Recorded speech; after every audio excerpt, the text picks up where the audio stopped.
Fala, galera! Mais um episódio do Blitz, mais um episódio que a gente vai falar sobre direitos de trânsito. Estou mais uma vez com a Amélia, nossa gerente operacional. Hoje a gente vai falar sobre o processo de imposição de penalidades, de multa, de suspensão. Hoje a gente tem o compromisso para te explicar o que acontece, o que a lei fala e o que acontece na prática quando uma infração é cometida, quando um processo de suspensão e cassação é instaurado. A gente vai explicar todos esses termos no episódio de hoje. Amélia, seja muito bem-vinda. Obrigada, Laura, mais uma vez aqui com vocês.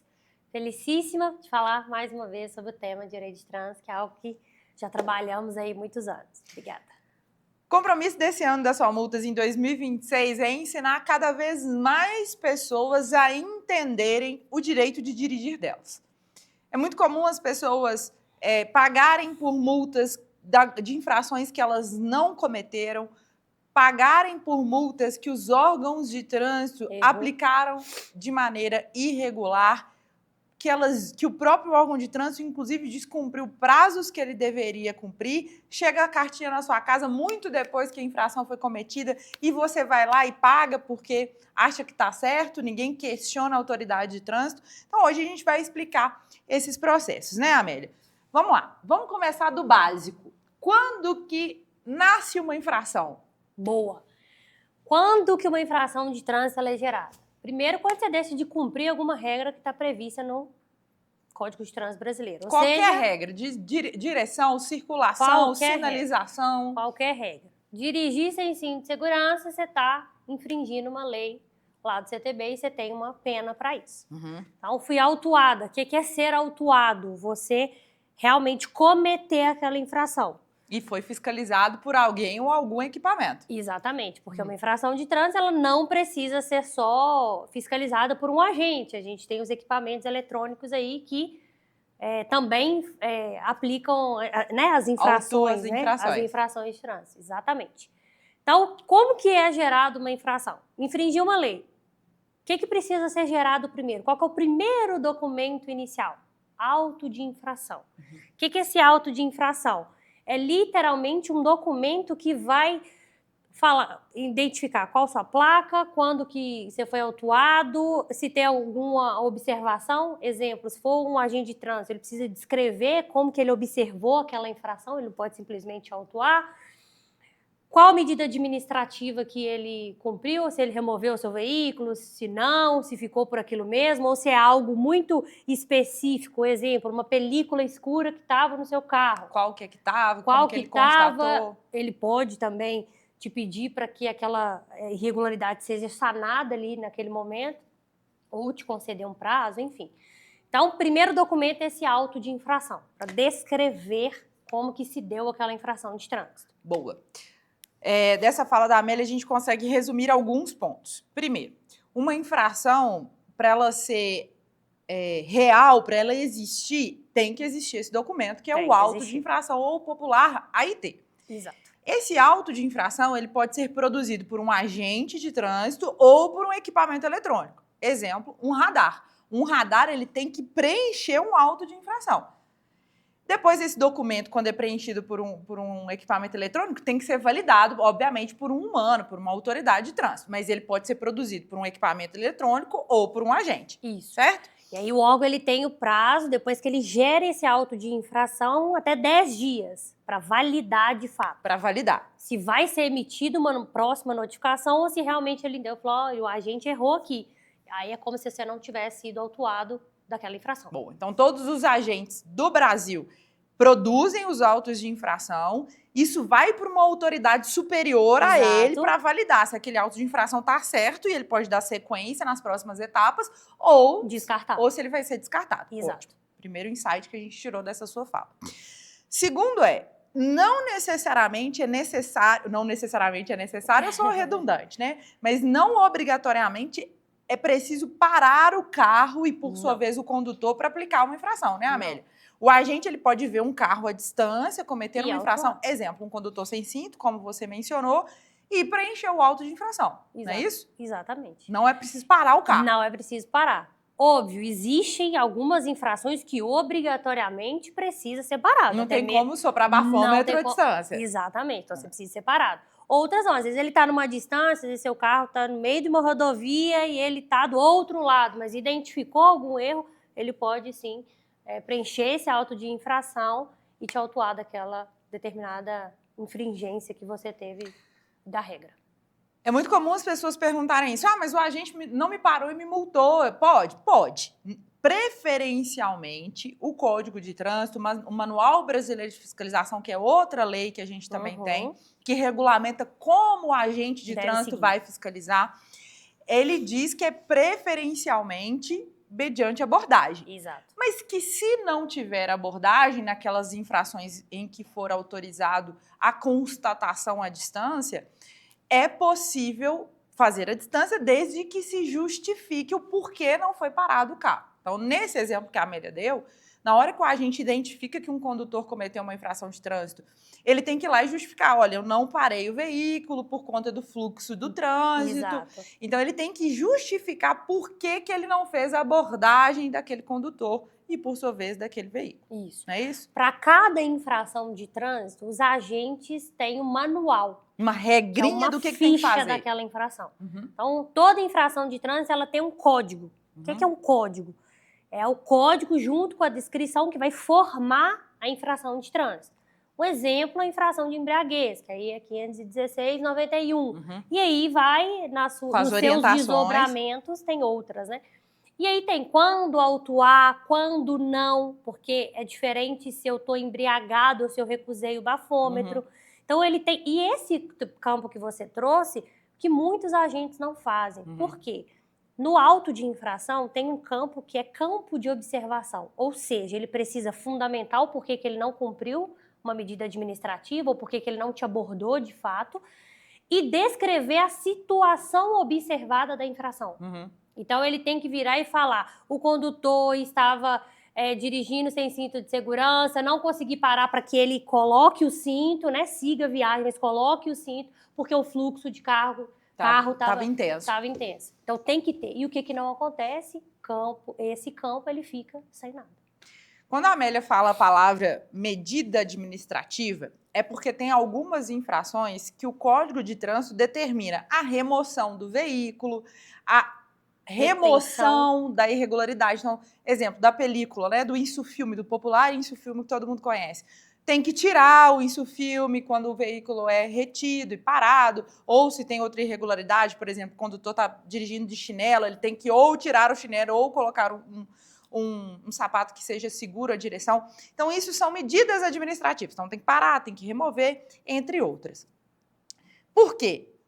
O Código de Trânsito, as regras dele não tem um viés só para multar, ou seja, só para financeiro, pecuniário que a gente fala.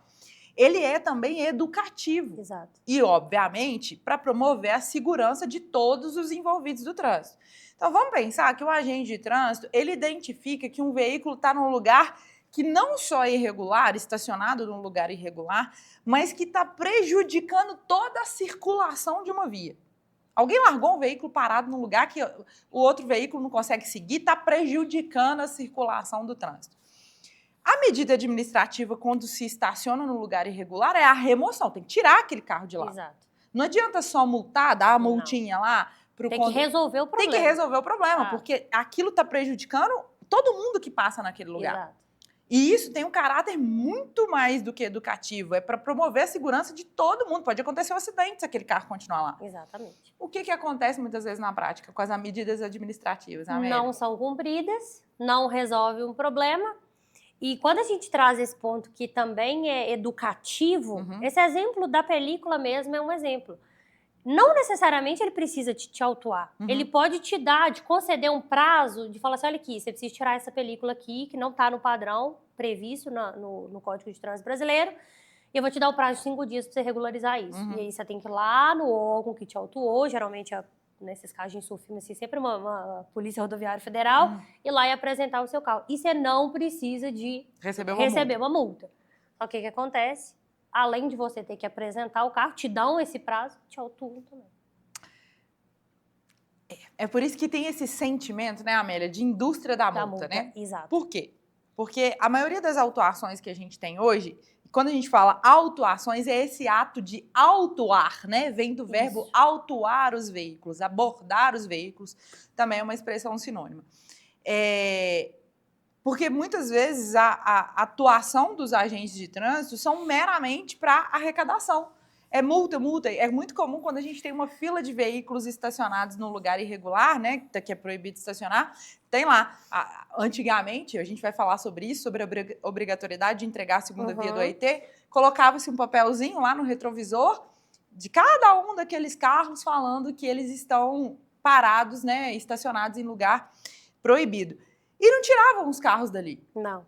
O problema continuava. O problema continuava, a circulação continuava prejudicada, as pessoas continuavam inseguras naquele lugar, porque o problema não foi resolvido. E aí gera esse sentimento nas pessoas de que o Brasil só quer arrecadar. Isso. Muitos falam que muitos agentes de trânsito têm meta, né? Metas de multa. Metas de multa. É o que dizem. É o que dizem, não sabemos. Sabemos que realmente chegam lá, isso eu já visualizei na prática mesmo, chegam com aquele bolo de auto de infração para que ou vai ser descartado ou de fato vai ir para as próximas etapas em si. Mas tem muitas situações que não precisam dos condutores serem autuados. Essa medida educativa dá para resolver o problema. Mas, em contrapartida, tem outras que, de fato, precisa. E aí, dentro dessa precisão mesmo, né, de autuar um condutor, que aí que entra onde as irregularidades que gera nesse documento que a gente está falando agora, esse auto de infração. Quando é um auto que é preenchido por agente mesmo, o agente está ali na correria, né, preenchendo, numa blitz, correndo, às vezes chovendo, de noite, muitos carro carros. parado, aquela fila toda. E aí, dentro daquele documento, você enxerga uma irregularidade e que, às vezes, você está aí achando que é só uma infração, é só eu pagar, resolve o problema, não vai acontecer nada, que, às vezes, nem deveria ter sido autuado. O auto de infração é o documento mais importante quando a gente fala de infrações de trânsito. Ele é tão importante que a lei é muito clara, ele não pode ter rasura, ele não pode faltar informações, não pode ter dúvida de quem é o condutor infrator. Então não pode colocar só o nome da Amélia, tem que ter o sobrenome dela completo. E nem da infração lá. E nem da infração, não pode ser infração resumida. Não. Por quê? O que acontece muito, e aí vou trazer embriaguez hoje, né? Que é popular. Que é popular. No campo de observação, que é o que a gente conversou, que eles precisam descrever como que foi aquela infração de trânsito, fala que você recusou. E aí, na hora que você vai entender o formulário de fato está falando que você estava embriagado. Como que você está embriagado se você recusou o bafome? São infrações diferentes, são condutas diferentes. E acontece muito isso na prática. Marca um xizinho falando que é embriaguez, mas escreve na observação que recusou. E é isso aí. Óbvio, né? A gente sabe que embriaguez pode ser constatada não só com bafome, tem os sinais, enfim.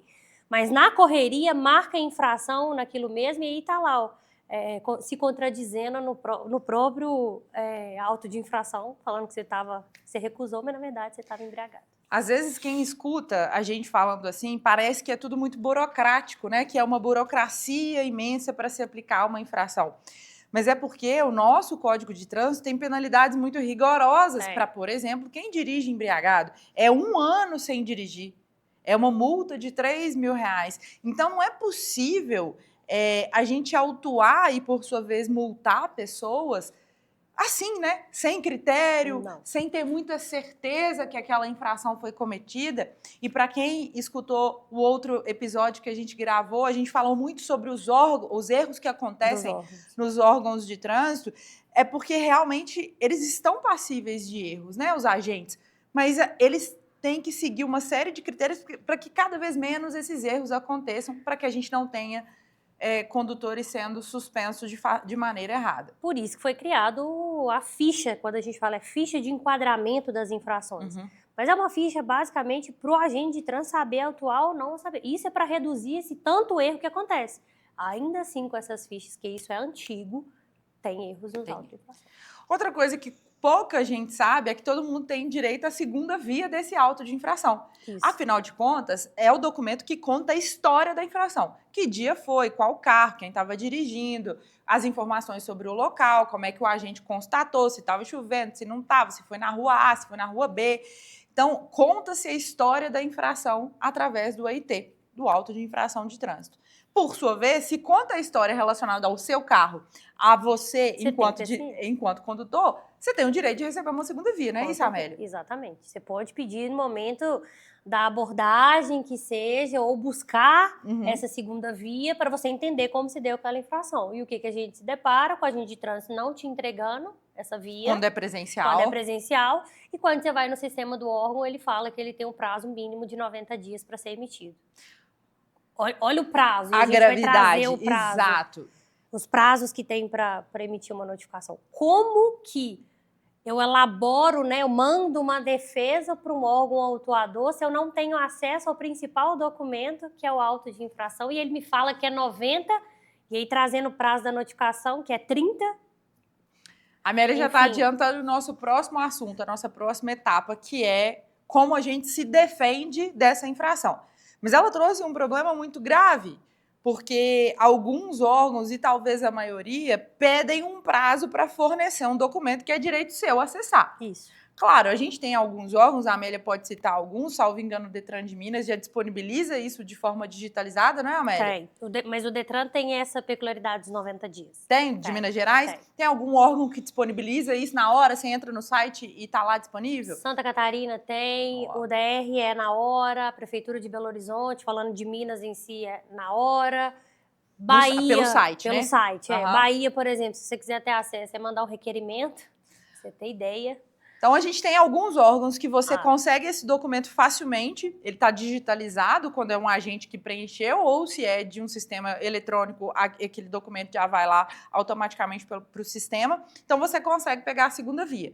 É um documento muito importante, que, por sua vez, o seu advogado, a empresa que você contratou, né, o despachante, a autoescola que está te ajudando aí a apresentar um recurso, uma defesa, é o documento que deve iniciar a sua defesa. Até porque, Laura, não tem como você apresentar uma defesa se você não tem esse auto de infração. Por quê? Hoje, toda infração de trânsito ela é regida por um código, que é esse auto de infração. Que é o número, desse documento. Não é o nome, o órgão não quer ver o nome da Laura. O órgão quer entender que a Laura é a condutora ou proprietária, mas ela está enviando uma defesa, ela está querendo recorrer de quê? Daquele número. E onde que a gente tem acesso a esse número? No auto de infração. Então, se um cliente foi autuado, um condutor foi autuado hoje, ele pode contratar um serviço com uma empresa? Pode, mas desde que essa empresa acompanhe essa emissão desse auto de infração e, consequentemente, da próxima notificação que vier. Bom, então, vamos lá.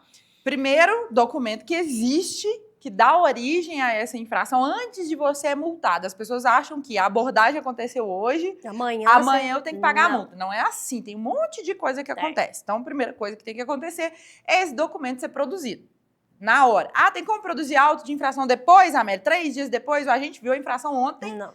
Viu domingo, ele estava de folga, viu alguém cometendo uma infração, ele pode escrever o auto de infração na segunda-feira? Não. Não? Tem que ser na hora. Então, todo o auto de infração é produzido no momento que a infração é constatada. Você está cometendo aquela infração. Isso, inclusive, com radares, tá? Equipamentos eletrônicos. Tem que ir lá e gerar o auto de infração na hora. A infração, vamos dar um exemplo, foi cometida no dia 10 de janeiro. Quanto tempo tem para a notificação ser gerada e depois chegar na sua casa? 30 dias. Isso. Para chegar na sua casa ou para ela ser gerada? Tem o prazo de 30 para ela ser emitida, ou seja, o órgão precisa gerar no sistema deles. Então, até esse tempo tem que chegar na sua casa. Entendi. Quando que esses 30 dias vão começar a contar? Desde a data que você cometeu a infração. 10 de janeiro, então até 10 de fevereiro ela tem que ser emitida, gerada e chegar lá na sua casa. Amélia, é 10 de fevereiro que é o meu prazo limite para apresentar uma defesa? Não. Mas no mínimo ele precisa de me conceder 30 dias. Tá. Certo? Então, depois do dia da infração, 30 dias depois, a notificação já tem que ser gerada. Tem que ser gerada. E, por sua vez, eu recebo ela na minha casa. Na sua casa. Beleza? Exato. E aí, conceder um prazo mais pra frente para eu apresentar uma defesa. Que tem que ser o prazo mínimo de 30 dias. De 30 dias para você. Se ele te falar que vai te dar um prazo de 10 dias, porque antes, o que a legislação falava? Que você tinha um prazo de 15. Mudou, foi alterado, o prazo agora é de 30. Então, se ele tá ainda, então fique atento aí aos órgãos que estão antigos aí aplicando essa regra. Não é 15 dias para interpor defesa, para apresentar defesa. É 30 dias. É o mínimo que ele tem que te dar. Beleza. A primeira notificação que chega na sua casa, né? Você que é condutor, proprietário de veículo, as pessoas têm a mania de tudo quanto é papel que chega na nossa casa chamar de multa. O primeiro papel, o primeiro documento que chega na nossa casa não é a notificação de multa. É a notificação de quê, Amélia? Chama notificação de autuação. Uhum. É a sua primeira ciência que você cometeu aquela infração de trânsito. Ou seja, vi que você, o órgão, que você cometeu essa infração, está previsto lá como uma penalidade de multa, enfim. Essa é a notificação. Não tem código de pagamento, não tem código de nada. barras, não tem nada. Que ela está só te avisando. Está só te avisando, mas ela também está te concedendo 2 prazos, que são os mesmos. Ou se você quer mandar essa defesa, então você fala assim, olha, eu não estava fazendo isso, é mentira sua, você consegue mandar. Ou se você pode também identificar uma pessoa, identificar um condutor principal. Às vezes, é uma infração que é radar. O radar não vai saber que é a Laura que está dirigindo. Então, a Laura falou assim, nossa, eu não posso ter pontos na minha carteira, vou identificar a Amélia para poder me ajudar. Então, você pode me identificar naquele prazo. Então, você tem um único prazo para fazer 2 escolhas. Ou você identifica uma pessoa, porque você não pode ter, ou você apresenta uma defesa. Tá, e aí é óbvio que são infrações, não podem ser infrações que você foi abordado, parado. Vamos voltar um pouquinho. Como a gente falou, a infração ela pode ser constatada presencialmente pelo agente, ou à distância, ou por um equipamento eletrônico. Exato. Nesse caso que o agente vê de longe, ou no caso do equipamento eletrônico, exemplo, o radar, a única informação que se tem é o veículo que cometeu a infração, ou seja, é o veículo infrator. Toda notificação chega só na casa do proprietário do veículo. Guarda isso. Ah, Laura, mas e na situação em que o veículo é parado e o condutor é abordado? Então, vamos usar eu e a Amélia de exemplo. O carro é da Laura, a Laura emprestou o carro para a Amélia foi parada dirigindo embriagada. Nesse caso, tem a identificação do veículo infrator, por óbvio, mas também tem a identificação de quem que é o condutor infrator. Nesse exemplo, por mais que era a Amélia que estava dirigindo, a notificação chega na casa de quem? Da Laura. Porque durante a abordagem, o agente não pergunta para a Amélia assim, oi Amélia, você mora onde? E a Amélia, que, para quem não sabe, ela é moradora agora de Belo Horizonte, mas nasceu em Barra Longa, uma cidade aqui do interior de Minas Gerais, longe de Belo Horizonte. E ela podia falar assim, eu moro lá em Barra Longa, e dar o endereço dela lá de Barra Longa. O agente não pergunta onde você mora. Acho que a gente poucas vezes reflete sobre isso, né? Sim. Porque a gente pode inventar qualquer endereço para falar, nem aqui eu moro nos Estados Unidos, eu tô aqui a passeio. Ele não quer saber aonde você mora. Ele já tem a informação dos dados do veículo. Se ele tem a informação dos dados do veículo, ele tem o endereço de quem é o proprietário. Então, nesse caso, por mais que quem estava dirigindo era a Amélia, a notificação vai chegar na minha casa, porque eu sou dona do carro. Eu que tenho responsabilidade de emprestar o carro para pessoas que conduzem corretamente. Nesse caso, um exemplo, a Amélia bebeu e dirigiu. O problema, primeiro, é meu, o carro é meu.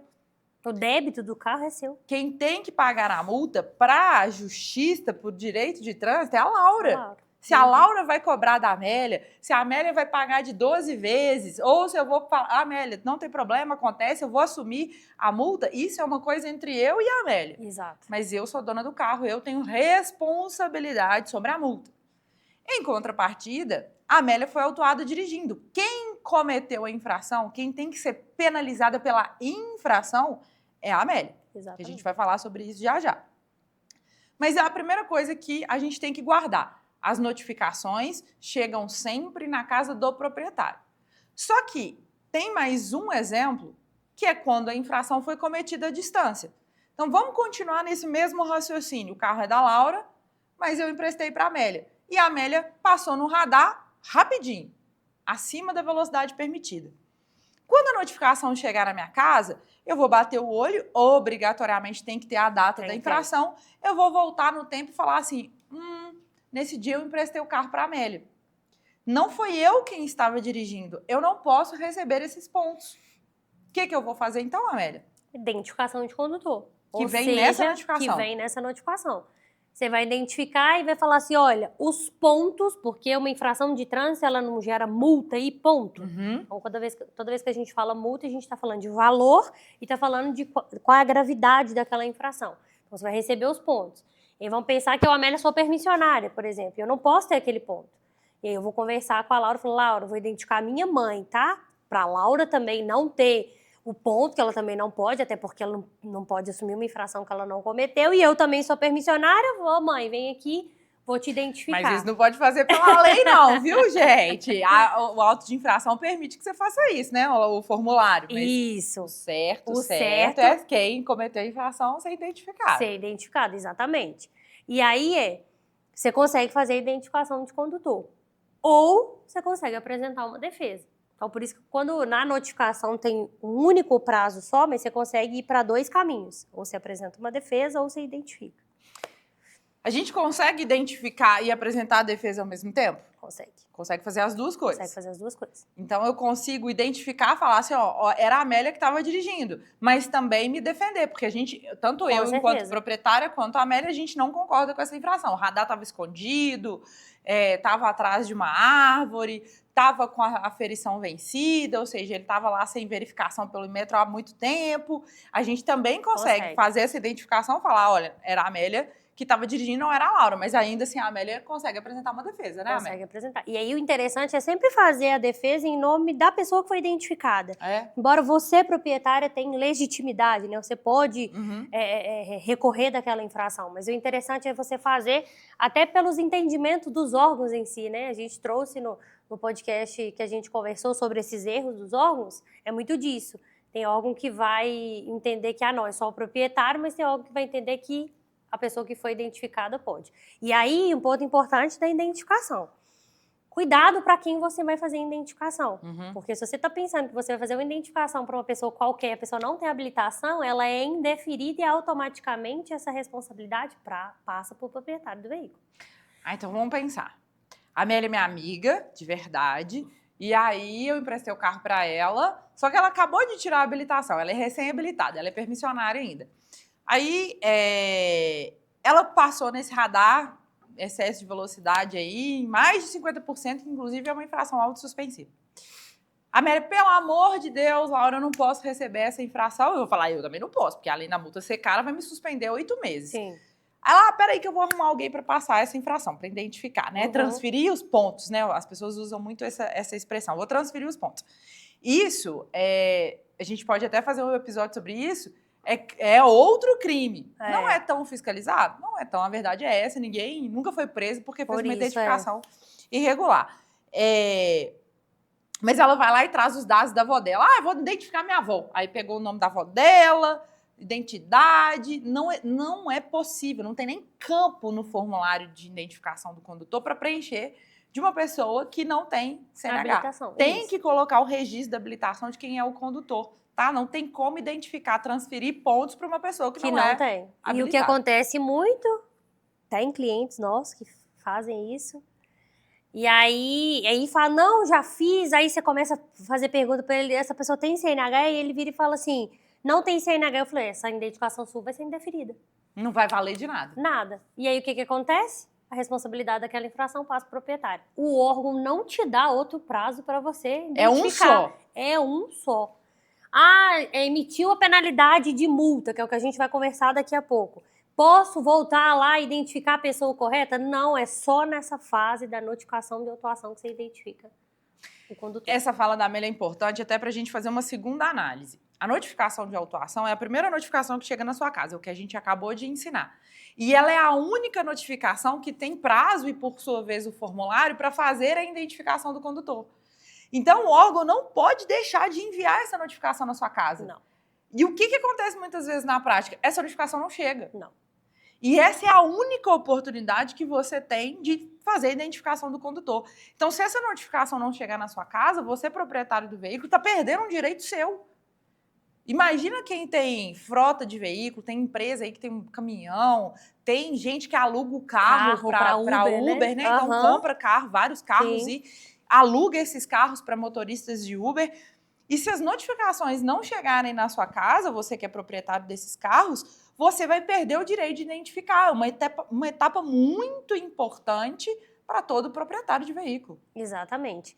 E aí a pessoa vai, não recebe, perde uma oportunidade para poder identificar outra Não vê no pessoa, aplicativo, não olha, porque porque ninguém olha o aplicativo. como tá, deveria, não ou olha. às vezes até olha, mas as informações estão desatualizadas. Desatualizadas, exatamente. E aí, o que é importante você identificar nisso quando você se perde essa fase? Primeiro que você tem que entender se a perda dessa fase foi por sua culpa, uma negligência sua, Você que você não recebeu, olhou guardou o papel e e deixou, pronto. depois eu resolvo. Ou você começa a ter uma análise adequada, e aí espero que você tenha com os nossos episódios do Blitz, que a gente explica para você entender todo o processo de infração. Então você precisa de ir numa ajuda especializada, espero que a sua multas, para a gente te ajudar nisso, entender que se foi um erro do órgão. Porque se for um erro do órgão, a gente precisa entrar com uma defesa e falar, olha, eu estou sendo penalizado por uma infração que eu nem sabia, não recebi notificação, e isso acontece todos os dias.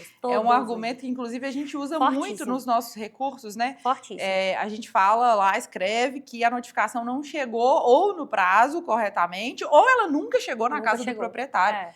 E uma forma da gente comprovar isso é pedir a emissão do AR, né? Porque fica lá registrado qual que é o AR que... Porque o órgão de trânsito, assim como nós, proprietários de veículos, eles também utilizam dos correios para entregar essas notificações nas casas das pessoas.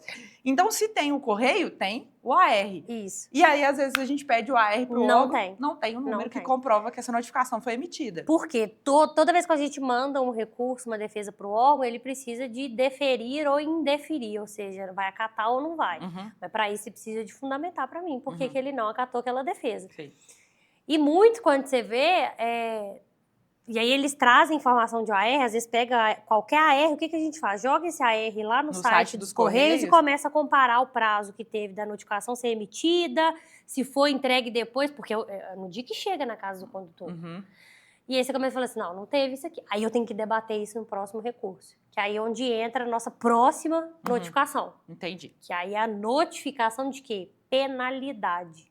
Boa. Antes da gente chegar na notificação de penalidade. Então, Amélia, eu sou proprietária de um carro, recebi a notificação na minha casa de autuação, não quis fazer a identificação do condutor, era eu mesma quem estava dirigindo, mas eu quero apresentar uma defesa porque eu não concordo com essa infração. Era uma infração de estacionamento, eu usei sim o rotativo, estava tudo certo com o meu carro, tenho aqui o comprovante do rotativo, eu quero apresentar uma defesa. Essa defesa pode ficar lá 5 anos para ser julgada? Não. Não? Não, porque o órgão tem um prazo para gerar esse boleto, vou chamar de boleto, para chegar na residência do condutor. A segunda notificação. Que é a segunda notificação.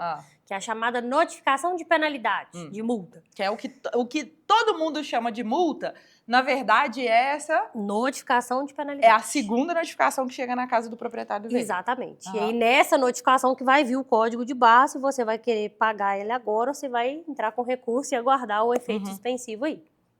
Então, o órgão ele tem um prazo para emitir essa notificação. E aí o prazo vai variar se você entra com a defesa ou não. Nesse caso, eu entrei com a defesa. 1 ano. 1 ano? 1 ano. Da data que eu entrei com a defesa? Exato. Da data que ela foi protocolada no órgão, entrei com a defesa, 1 ano. Tá. Essa defesa, então, foi julgada em 6 meses. Julgou em 6 meses. O que acontece depois? A defesa foi indeferida, aí o órgão ele tem que começar... Eu perdi. Então, deferida é porque eu perdi. Isso. O órgão tem que começar a gerar essa notificação de penalidade. Ela pode ser gerada... Depois que a defesa é indeferida, ela já pode ser gerada? Pode. Mas ele tem um prazo, que é esse prazo de 1 ano. Porque você entrou com a defesa. Entendi. E aí, quando essa notificação ela emite, aí começa o mesmo prazo da defesa. 30 dias para você entrar com o recurso à JARE, que é o nome do órgão julgador lá, que é uma junta administrativa de recursos e infrações. Ou seja, é aquela junta que vai julgar o seu recurso. Então, quando eu mando um recurso, eu mando para JARE. E não, por exemplo, na defesa que eu mando para o próprio órgão, quem vai julgar o processo é a própria pessoa que me autuou. Entendi. Exemplo, um agente de trânsito da Prefeitura de Belo Horizonte.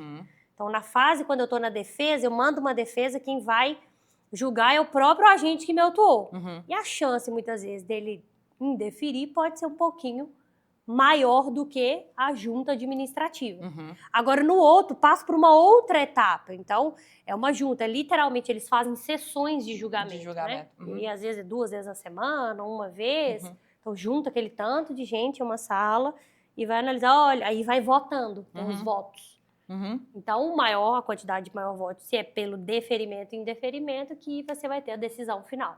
Então, boa. Então, quando chega essa segunda notificação na minha casa, ela já tem um código de barras para pagamento. Então, é a popular multa que todo mundo fala. Exato. Isso é a multa. É a segunda notificação que te dá a oportunidade de pagar a multa ou de apresentar um recurso. Aí fica a pergunta, eu posso pagar a multa e recorrer? Pode. Desde que você pague a multa com 20% de desconto. Tá. E se eu pagar com valor integral? Não pode. Integral? Perdão. Integral pode. Pode, perdão. O que você não pode, se você deseja recorrer, é pagar com 40%. Qual que é a diferença de pagar com 40, 20 e pagar o valor todo? Boa. 20% é o que o órgão está querendo arrecadar rápido. Ele vai te dar um desconto rápido. Antes do prazo. Antes do prazo. Uhum. Os 40 é porque ele está falando assim, aqui eu tô lotado de órgão para julgar. De recurso. De recurso para julgar. Uhum. E tô te concedendo um benefício. Porque é aquilo, nenhum órgão de trânsito vai te conceder um benefício e ele não te tira outro. Uhum. Qual que é o benefício que ele vai te conceder? 40% pra você pagar essa multa aqui. Mas em contrapartida, você não pode apresentar nenhum recurso. Então, você está abrindo mão do direito de recorrer quando você paga com 40% de desconto. Por que eles começaram a fazer isso? Porque os órgãos de trânsito estão abarrotados de recursos para ser julgados. E não dão conta de julgar no prazo que eles têm para julgar. Com 20% de desconto, eu abro mão do direito de recorrer? Não. Beleza. Não. Então, é só com 40% de desconto. Se você paga com 40% de desconto, você abre mão do direito de recorrer. Não adianta contratar só multas. Ninguém. O melhor advogado do Brasil. E bater lá na porta do STF. Não tem jeito de recorrer se você pagar com 40% de desconto. Exato. E o valor integral, porque realmente você decidiu que você não quer... Já passou o nenhum prazo? Débito, nenhum débito no seu veículo, já passou, você falou, quero pagar, ficar livre disso aqui, não tem problema. Beleza. Então, pode pagar e recorrer, desde que não seja com 40% de desconto. Exatamente. Pode não pagar e recorrer também? Claro. E aí é o ideal, né? Porque quando você entra com recurso, o que você está pedindo? Para que o órgão analise o que deu de erradas e irregularidades naquela infração e automaticamente eu não posso ser penalizada. O que é ser penalizado quando a gente está falando de multa? Os pontos caírem na minha carteira e você nem me cobrar uma multa, sendo que, na verdade, você nem sabe se essa multa era para estar aí. Tá errada essa multa. Tá errada. Como que eu tô sendo penalizada por algo que talvez, de fato, tem irregularidade que você me autuou de forma errada? Então, não posso, que é o chamado efeito suspensivo. É o quê? É uma suspensão. Ele tá falando aqui, beleza, eu entendi que você cometeu uma infração, já tá na penalidade. Você falou para mim que não quer pagar e você entrou com recurso. O que eu faço? Suspendo o pagamento, ou seja, se você quiser licenciar, transferir um veículo, eu consigo? Consigo. Desde que você tenha recurso no órgão que está sob o efeito suspensivo. Então, me deu esse benefício do efeito. Deu esse benefício. Até o julgamento do recurso. Até o julgamento. E, automaticamente, ele também não vincula os pontos na sua habilitação. Então, se tá lá, o órgão tá cheio de recurso para julgar, demora 6 meses para julgar. Se eu tô com efeito suspensivo, não tem problema nenhum na minha carteira nem no meu carro. Nenhum, porque o ponto não cai, nem a multa está sendo cobrada. Beleza. A gente está em período aí agora de licenciamento e pagamento de PVA que seja. Tô com recurso, tá com efeito suspensivo, preciso pagar aquela multa para poder ter meu carro licenciado? Não. Por que não? Porque eu tenho um efeito suspensivo, tá suspenso.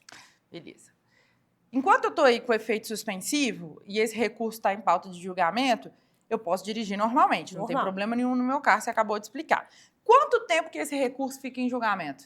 24 meses. 24 meses. Aí se ficar 26, Amélia? Maravilhoso. Aí gera prescrição. O que é prescrição? Explica para as pessoas. É o tempo que o órgão tem para julgar o seu processo. Que é 24. Que é 24.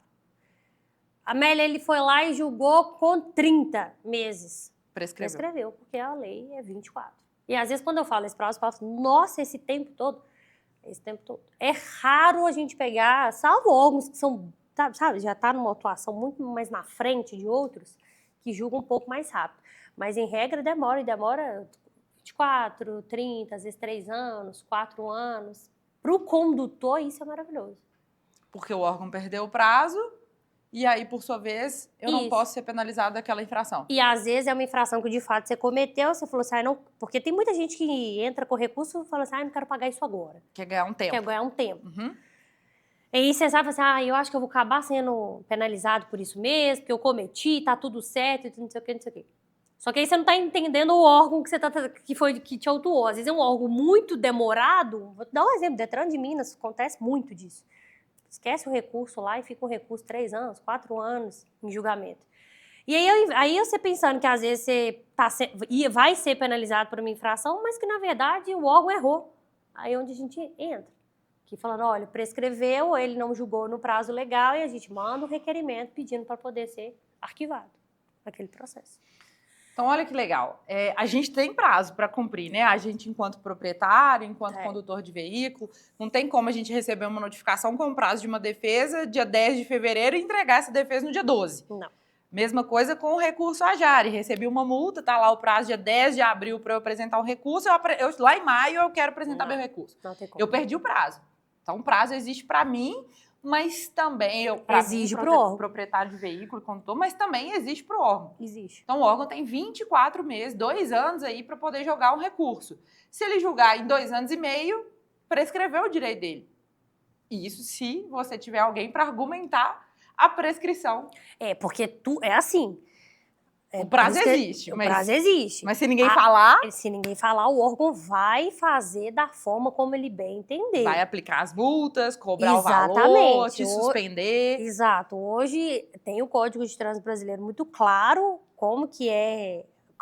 quais são os prazos que se deve ser cumprido. Mas se você não cutucar o órgão e falar, olha aqui, você está fazendo de forma errada, vai ficar por isso mesmo. Por isso que eu falo que quando você comete uma infração de trânsito, você tem que ir em busca de pessoas que realmente entendem sobre o direito de trânsito. Não dá para você pedir um chat GPT para fazer um recurso para você, porque ele não vai saber e falar que o órgão perdeu o prazo de 24 meses. Porque tem que analisar tudo o que aconteceu nesse processo, né, nesse procedimento. Todo um contexto. Senão, vai ficar por isso mesmo e ele vai para a próxima etapa, como se nada tivesse acontecido, e vai você para a próxima etapa.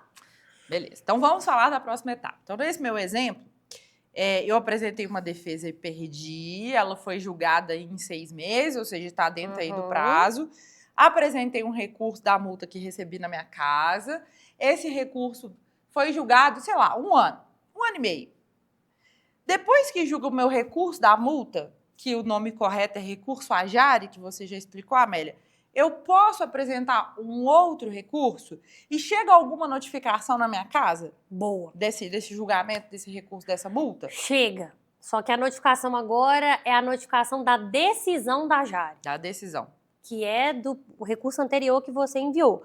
É o resultado desse recurso? Que é o resultado. Ele tem que virar para você e falar o seu recurso, tal, pelo número de auto de infração, por isso que tem aquele número. O órgão, ele conhece, a Laura conhece, a Amélia? Conhece, mas ele vai entender que você está entrando com uma defesa ou um recurso pelo número do auto de infração. Onde que a gente vê esse número? Lá naquele auto de infração, que é o documento principal.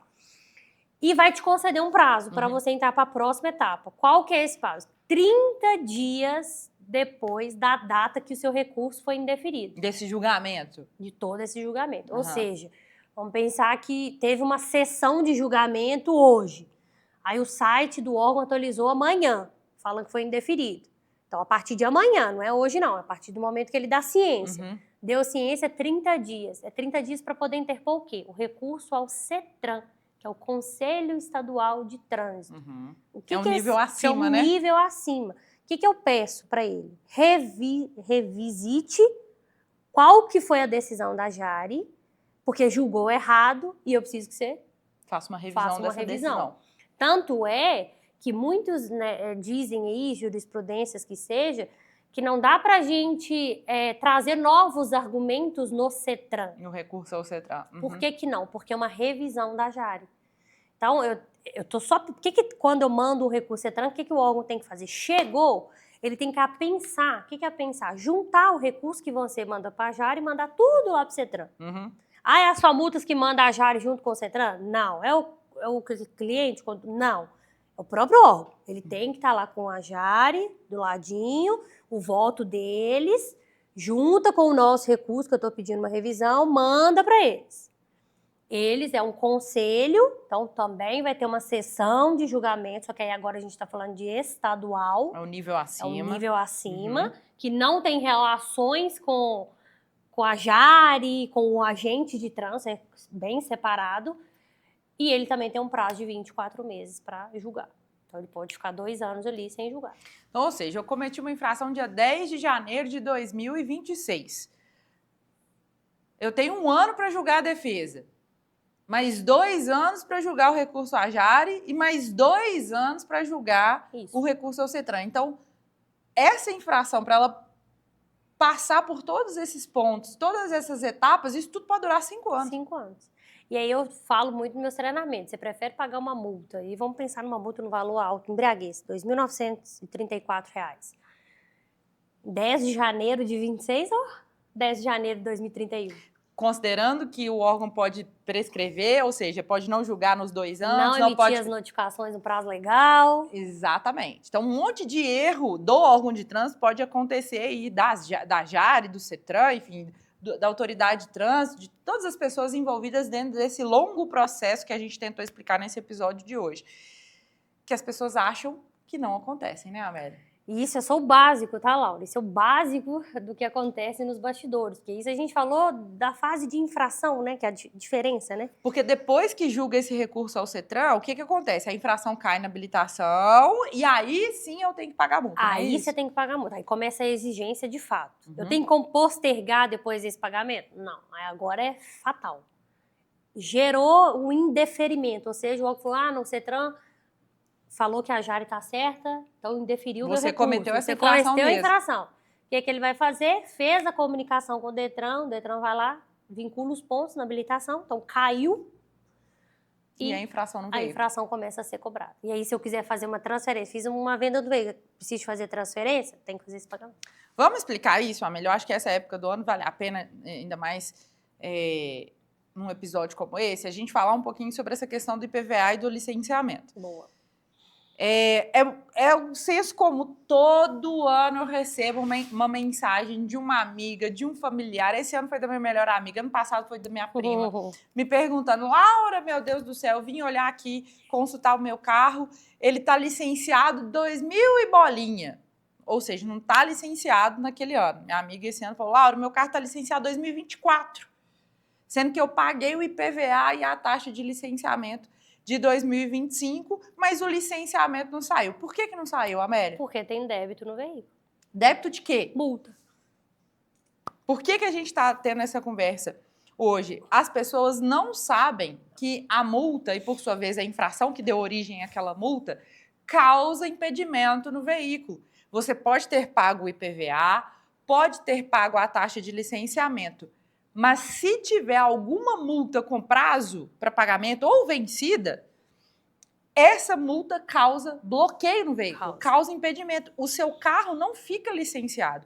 E o que nada mais é o licenciamento do veículo? É uma autorização para você dirigir, é para aquele carro circular naquele ano.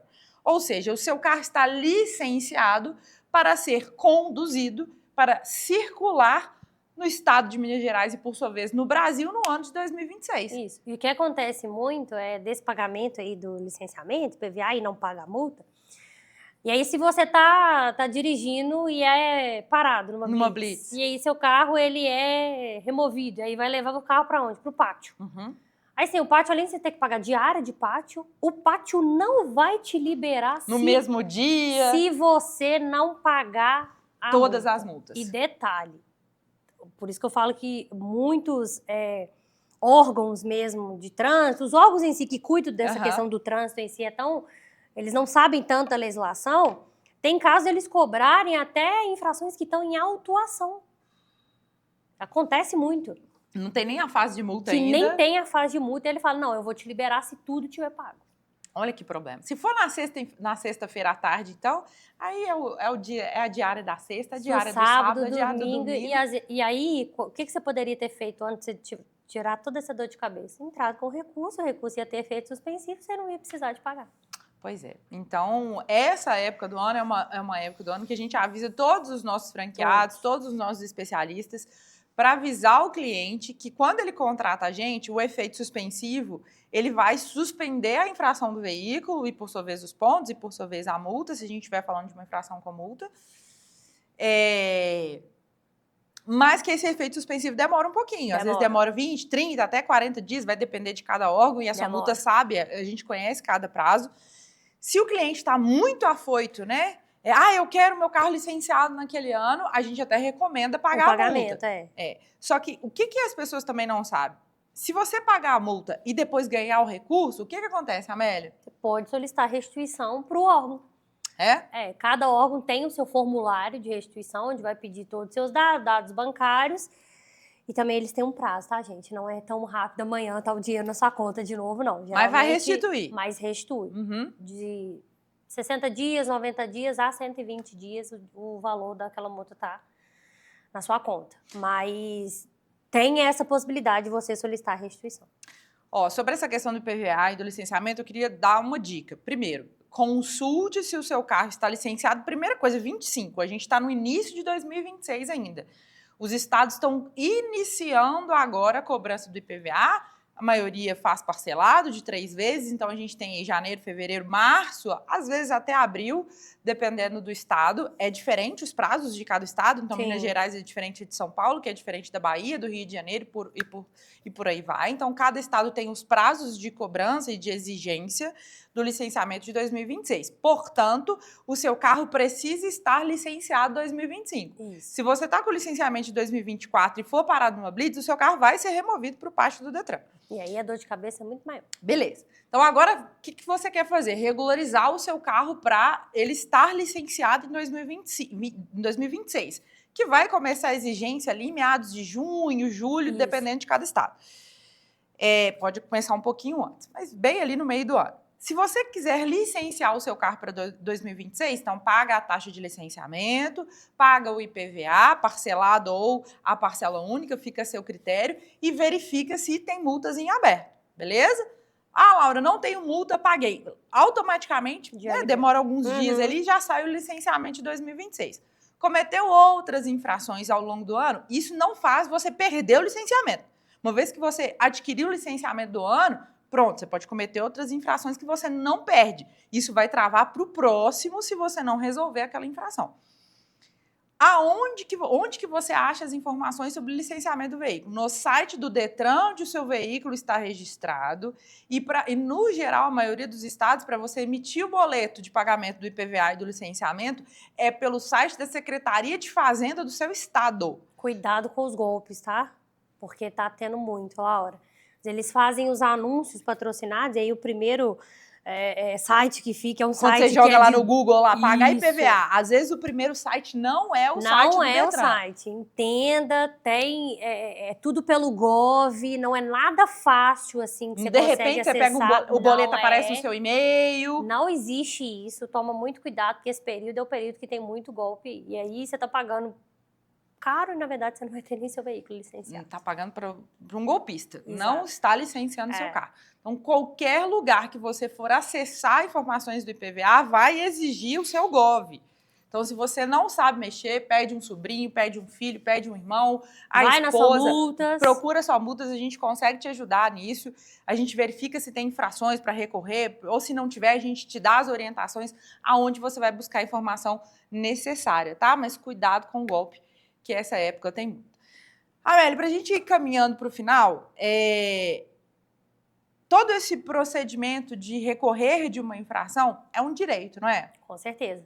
Todo mundo tem esse direito de recorrer de qualquer fase da infração. Pode ser a primeira infração, pode ser a segunda, qualquer uma, não tem problema. Não é hoje que eu vou ser abordada e amanhã eu tenho minha CNH suspensa ou cassada. Não, você tem direito a... Todas essas notificações obrigatoriamente precisam ser emitidas e você eles concederem o prazo para você recorrer. Então, de cada infração, todas as três notificações precisam chegar na nossa casa. Todas as 3. Beleza.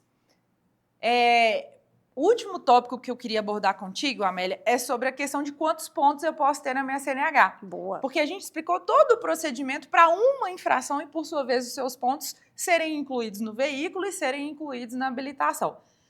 Isso é de uma só. Mas quantos pontos eu posso ter? A gente perde, a gente ganha ponto? Como é que é isso? Como é que funciona? E tem o tal do milagre do Natal, chega final do ano, a CNH limpa, Papai Noel traz presente, limpa a CNH da gente, como é que é isso? Não existe isso. Quem entende que janeiro a dezembro, como diz, né? Chega dezembro, muda os pontos, tudo zera, isso não é. Não existe. Não existe, não é verdade. Hoje o limite de pontos ele está condicionado à quantidade de infrações gravíssimas que você comete. Uhum. E aí vai, papel e caneta aí, pessoal. Uma infração gravíssima é 30 pontos. Então, infração gravíssima são quantos pontos? 7. 7. Então, quando você comete uma infração gravíssima, são 7 pontos na CNH. 7 pontos. E aí, Beleza. seu limite, ele cai... Seu limite atual é 40. E seu limite vai lá e cai para 30. Uhum. Se eu cometo mais uma, ou seja, eu cometi 2 ou mais infrações gravíssimas, o limite de pontos cai para 20. Se eu não cometo nenhuma infração gravíssima, o limite é 40. Ou seja, se eu atingir 40 pontos, aí... Sem ter nenhuma gravíssima, Sem ter nenhuma aí é o gravíssima. seu limite total. Agora, quando você comete uma infração gravíssima, seu limite ele já cai para 30. Então, já não tenho 40 a mais, já perdi 10 pontos. Exatamente. Uhum. E quando você comete 2 ou mais, seu limite é 20 pontos. As pessoas falam assim, eu vou perder ponto na CNH, mas na verdade você acumula pontos, né? Porque a sua CNH está zerada. Exato. A partir do momento que você começa Você vai- a cometer infrações, você vai acumulando os pontos. Isso. Se você atinge 20, 30 ou 40, é que gera um processo de excesso de pontos. A gente pode gravar um episódio Sobre isso. só sobre as etapas de um processo de excesso de Perfeito. pontos, como a gente fez das infrações. Ótimo. E aí, um ponto importante é para aquela pessoa que exerce atividade remunerada. É o EAR, Que é né? o Que EAR. tem lá na CNH. Só que precisa de ter essa informação no campo de observação da CNH. Porque muitas pessoas entendem que, eu faço umas corridinhas aqui, então meu limite é 40. Não é, somente se você tiver a observação na sua CNH que você exerce atividade Tem que remunerada. pagar uma taxa diferente, É procedimento diferente, é diferente. procedimento diferente. E aí, seu limite é 40, independente se você tem infração gravíssima ou não. Uhum. Sempre. Então, é um benefício É um que a lei está dando para quem é motorista Exatamente. como profissão. Qualquer pessoa pode fazer? Qualquer pessoa Pode pode ter solicitar. essa observação na CNH. Então, Uhum. por exemplo, a minha e a sua é o Azinho, porque a gente usa óculos. Então, se eu for parada, por exemplo, numa blitz, ele vê que eu tô sem óculos, eu posso ser autuado que eu tô dirigindo de forma errada. Uhum. Então, quem exerce atividade remunerada tem que ter. Porque muita gente entende assim, eu faço umas corridas ali, De vez em quando de vez em quando, eu tô no então Uber, eu tô de vez no em quando eu Uber, saio. não. 40 pontos é só quem tem exerce atividade remunerada. Beleza, então tá. Então a gente vai acumulando pontos na CNH, a gente não perde. E aí, esse tempo de acúmulo não é de janeiro a dezembro. Não é. Como que é, então? Primeiro, para você entender o período de 12 meses, entender como que funciona a validade de uma infração. Primeiro, você tem que entender a infração mais antiga. A primeira infração que A você cometeu. primeira. Aham. Então, você vai ver aquela infração, vamos pensar que eu cometi uma infração em 12 de março de 2025. Uhum. Essa infração, o período de 12 meses dela vai até março De de 26. 26. E aí você vai descendo para outra. Então, ou seja, no período, para você entender se eu vou ter um processo por excesso de pontos, talvez, eu preciso entender o período de 12 meses. Então, toda infração não é janeiro e dezembro. É da primeira. Cada uma tem esse período de 12 Então, nesse meses. exemplo que você contou pra gente, o nosso cliente ele cometeu a infração no dia 12 de março de 25. Até o dia 12 de março de 2026, se ele acumulou 30 pontos e uma dessas infrações, né, desses 30 pontos é em razão de uma infração gravíssima, ele vai ter Um processo por por excesso de pontos. Isso, daquele período. Aí vamos pensar que em abril ele cometeu outro. Aí nasce um novo período para Um ele. novo período. Aí pode ser que lá em abril do ano que vem ele vai ter um processo por Outro excesso processo. de pontos. Então tem que tomar muito cuidado com isso. Não é de janeiro a dezembro, não. Então, ter controle sobre o número de pontos que estão na sua habilitação, identificar se é gravíssimo ou não, se é média, se é leve, quantas infrações foram, em qual período essas infrações estão inseridas, é muito importante se você é um condutor, precisa da sua habilitação, seja para trabalho, seja para sua vida pessoal, para lazer. A gente sabe hoje que o direito de dirigir não é um benefício, né, um luxo. Hoje em dia é uma necessidade num sistema nacional de trânsito, onde a gente cada vez tem mais uma precariedade de ônibus e metrô. Quase aqui em Belo Horizonte a gente nem tem metrô, se a gente for pegar exatamente o que seria um metrô. E hoje dirigir realmente não é luxo, é uma necessidade. E acompanhar a sua habilitação, quantos pontos tem na sua habilitação, não é algo que você pode terceirizar, não. Você tem que estar sempre atento e contar com uma ajuda especializada, né, Amélia? Exato. Conta com os especialistas, as franquias das Somultas. O pessoal faz essa análise de prontuário, né? Analisar o seu prontuário de forma gratuita, vai ver o seu veículo, principalmente nesse período agora, para te dar a orientação adequada, para te falar, olha, fica atento, tá para instaurar um processo, vai gerar isso. Então, te dá uma orientação mais especializada do seu direito de dirigir. Como você muito bem pontuou, é uma necessidade, não deixa de ser luxo. É muito comum as pessoas serem informadas que elas têm um problema na habilitação, que elas estão suspensas, que elas estão cassadas, que já excederam a pontuação quando elas são abordadas numa blitz. Não deixa acontecer isso com você, não. Procura Somultas, a gente faz uma consulta gratuita, te dá todas as orientações para que você continue dirigindo. Isso. Se você quer continuar sabendo sobre direito de trânsito, não deixe de assistir os outros episódios. A gente tem episódio falando sobre infração de excesso de velocidade, 50%, que ela suspende sozinha, ela é diferente, não precisa de ter outras infrações no seu histórico. Pode ser uma infração só que vai te suspender. Tem episódio falando sobre embriaguez, tem episódio falando sobre as etapas de processo do Sistema Nacional de Trânsito. Enfim, tem muita coisa boa aqui, não deixa de assistir. Segue a Somultas nas redes sociais, que você sempre vai ficar por dentro das informações mais recentes sobre o direito de trânsito no nosso Brasil.